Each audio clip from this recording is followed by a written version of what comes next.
मेरे साथियों, मैं आज आप लोगों को एक बहुत अच्छी कहानी कह रहा हूँ।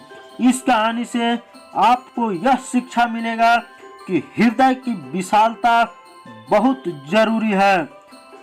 दूसरा महायुद्ध चल रहा था।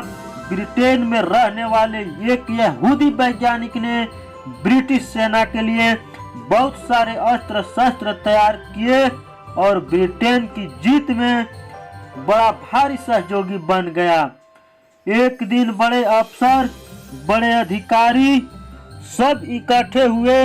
उन्होंने उस वैज्ञानिक को बुलाकर कहा कि भाई, ब्रिटेन तुम्हें सम्मानित करना चाहता है। तुमने हमारे लिए जो इतना बड़ा कार्य किया है, उसके बदले में हम तुम्हें कुछ देना चाहते हैं। चाहो तो करोड़ों की संपत्ति ले लो, जिस तरह की भी सुख सुविधाएं चाहिए ले सकते हो। वह यहूदी वैज्ञानिक सिर झुकाकर बोला, मैं खुश नसीब हूँ, भाग्यशाली हूँ कि आप लोग मुझ पर कृपा करने लगे हैं। लेकिन यदि आप कुछ देना ही चाहते हैं तो हमें हमारी जमीन वापस लौटा दीजिए, क्योंकि मेरे बहुत सारे यहूदी भाई ऐसे हैं जिनके पांव के नीचे अपनी जमीन नहीं है और अपने धार्मिक कार्यों को करने में उन्हें बहुत दिक्कत होती है। हम लोग अपनी जमीन पर रहना चाहते हैं और सभी लोग जानते हैं कि उसके बाद ही सन 1948 में इजराइल की स्थापना हुई। एक व्यक्ति के कारण ब्रिटिश लोगों ने फिलिस्तीन में भूमि दी और वह भूमि भी क्या थी? रेगिस्तान।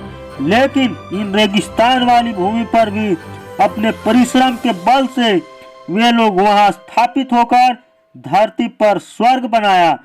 अगर वह वैज्ञानिक चाहता तो अपने लिए और अपने परिवार के लिए कुछ भी मांग सकता था और कई पीढ़ियां तक सुख भोग सकता था, लेकिन उसने अपनी पूरी कौम के लिए मांगा और यहूदी इतिहास को एक नया मोड़ दे दिया। यह होती है हृदय की विशालता। पेट भर लेना, तन ढक लेना, यह तो कोई बड़ी बात नहीं, बड़ी चीज है हमारा हृदय इतना विशाल हो जाए कि हम समस्त विश्व को अपना परिवार मानकर चलें। आदमी इतनी ऊंचाई तक पहुंचे कि लोग कहें, सच में इस व्यक्ति को प्रणाम करने का मन करता है, उसके सामने सर झुकाने को मन करता है। प्रत्येक व्यक्ति को अपनी उन्नति में संतुष्ट नहीं रहना चाहिए, किंतु सबकी उन्नति में अपनी उन्नति समझनी चाहिए।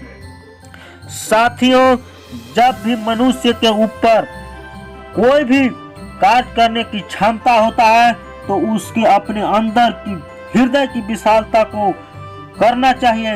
यदि आप कोई भी कार्य कर रहे हैं, किसी दूसरे व्यक्ति के लिए कर रहे हैं, तो आपका हृदय विशाल बनेगा, आप महान व्यक्ति बनोगे। अपने लिए तो कुत्ते भी जीवित हो रहते हैं, अपने लिए तो सियार भी जीवित रहते हैं, लेकिन जो दूसरों के लिए जीवित रहता है वही व्यक्ति सच्चा और महान माना जाता है। इसलिए यदि वीडियो अच्छा लगा तो फटाफट वीडियो को लाइक कीजिए, लोगों के पास शेयर कीजिए। कोई मन में प्रॉब्लम आता है तो कमेंट कीजिए। जय हिंद, जय भारत।